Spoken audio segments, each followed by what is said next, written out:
परे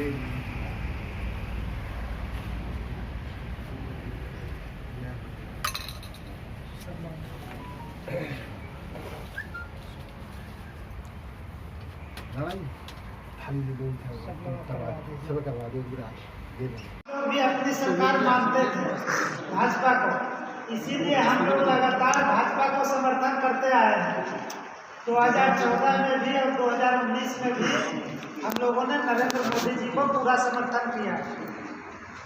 अब ये मोदी जी अन्य कामों में लगे हैं, हमारा काम है अखिल भारत हिंदू महासभा का देश में जागरूकता लाना और सरकार को याद दिलाते रहना कि यहाँ इस काम को करना है, इस काम को करना है। एक समान नागरिक कानून लाना है, जनसंख्या नियंत्रण कानून लाना है। राम मंदिर बन गया, धारा 370 समाप्त हो गया। अब एक समान नागरिक कानून बने, जनसंख्या नियंत्रण कानून बने, गौ माता की रक्षा हो, उसके लिए एक कड़ा कानून आए, साधु संतों की रक्षा हो। इन सब के लिए हिंदू महासभा सरकार से बार बार मांग कर रही है और हमें विश्वास है कि जो केंद्र में वर्तमान सरकार है हमारी मांगों को मानेगी। धीरे धीरे जो हमारा एजेंडा है, जो हमारी मांग है वो पूरी होगी। और अगर केंद्र की सरकार ने हमारी मांगों को जो हिंदू हित में और देश हित में है अगर उसको नहीं माना तो हमें इस सरकार का और केंद्र में जो सत्तारूढ़ पार्टी है उसका विरोध करने में हमें कोई कठिनाई नहीं है। अखिल भारत हिंदू महासभा एक स्वतंत्र पार्टी है और हम हिंदू हित के लिए कटिबद्ध हैं। जो सरकार हिंदू हित में काम नहीं करेगी हम उसका विरोध करेंगे। अब इसको हटाने के कांग्रेस लाएंगे? नहीं, कांग्रेस नहीं लाएंगे। किसको लाएंगे? देखिए, कांग्रेस को हमने 60 साल देखा, 60 साल मौका दिया, 60 साल मौका दिया। अगर कुछ करने वाली कांग्रेस होती तो 60 साल में कुछ कर जाती, लेकिन सारी समस्याओं को जमा करके और कांग्रेस आज की तारीख में विलीन हो गई है। अब कांग्रेस की स्थिति नहीं कि अब कभी भी वो देश में सत्ता में आ सके। अब कांग्रेस कभी भी नहीं आ पाए। अब अगर भाजपा की सरकार अगर जाएगी तो अखिल भारत हिंदू महासभा की सरकार आएगी। जय हिंदू राष्ट्र। कांग्रेस और कम्युनिस्ट इस देश में कभी भी आने वाला नहीं। राम मंदिर निर्माण में हिंदू महासभा का योगदान क्या है? शुरुआत से हिंदू महासभा की हिंदू महासभा ने राम मंदिर का आंदोलन शुरू कराया। वहाँ पर जो राम मंदिर था जिसको मुसलमान विवादित स्थल कहते थे, उस विवादित स्थल में जो मूर्तियाँ प्रकट हुई भगवान राम की वह स्थापित करने का आरोप हिंदू महासभा के नेताओं पर लगा। हिंदू महासभा के नेता जेल भेजे गए। हिंदू महासभा के सांसद अवैधनाथ जी थे, उन पर आरोप लगा कि अवैधनाथ ने ये मूर्तियाँ रखवाई है। जो फैजाबाद कोर्ट में हिंदुओं को पूजा करने की अनुमति के लिए जो वहाँ पर याचिका लगाई वह हिंदू महासभा के नेताओं ने लगाया। हम ये फैजाबाद से जीते, हम इलाहाबाद हाई कोर्ट के लखनऊ बेंच से जीते, हम सुप्रीम कोर्ट से जीते और आज भव्य राम मंदिर का निर्माण हो रहा है। तो हिंदू महासभा ने राम मंदिर का आंदोलन चलाया और राम मंदिर का निर्माण करके और अपने लक्ष्य को पूरा किया। बहुत बहुत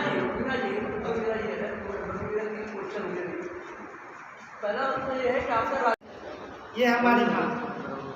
दूसरा जो हम लोग पूरे देश में जागरूकता ला रहे हैं, समान नागरिक कानून। हम लोगों को जागरूक कर रहे हैं कि सरकार पर दबाव बनाया जाए कि देश में समान नागरिक कानून बने।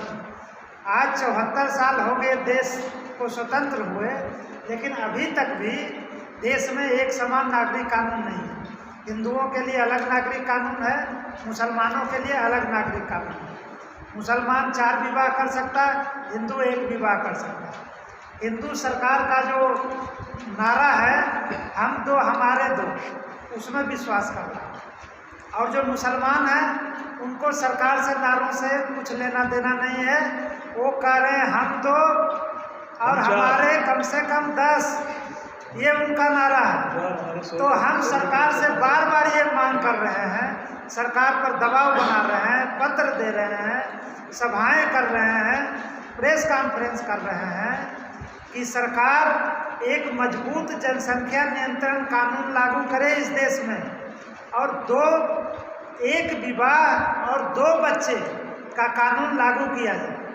एक विवाह और 2 बच्चे का जो कानून ना माने, वो कानून में ऐसा प्रावधान हो कि उसकी नागरिकता समाप्त कर दी जाए, उसको वोट देने का अधिकार समाप्त कर दिया जाए, सरकार में वो कोई नौकरी नहीं उसको दी जाएगी, सरकार से कोई आर्थिक सहायता नहीं दी जाएगी।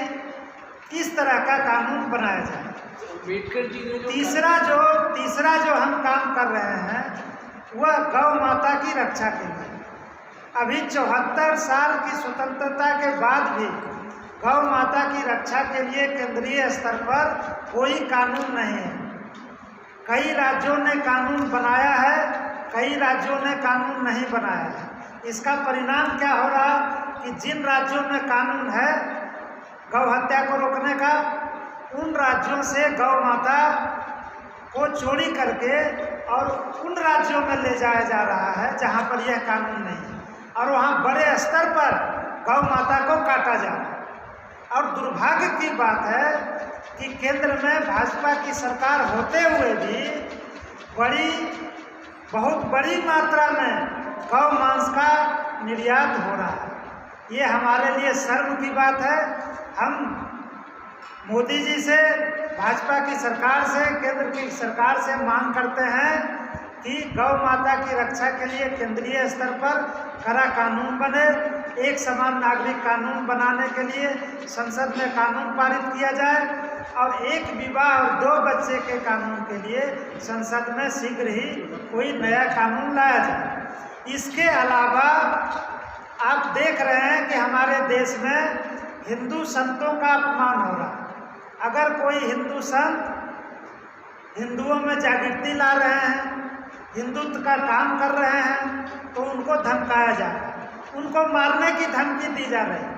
हमारे संत हैं यति नरसिंहानंद जी, उन्होंने मुसलमानों को आज तक कुछ नहीं बिगाड़ा, लेकिन उनको मुसलमान कह रहे हैं, मुल्ला मौलवी कह रहे हैं, मुस्लिम नेता कह रहे हैं कि नरसिंहानंद का सिर कलम कर दो।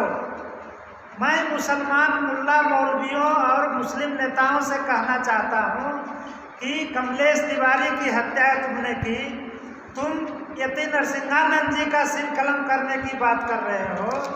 यहाँ इस देश में 150 करोड़ हिंदू हैं। कितने हिंदुओं का सिर कलम करोगे?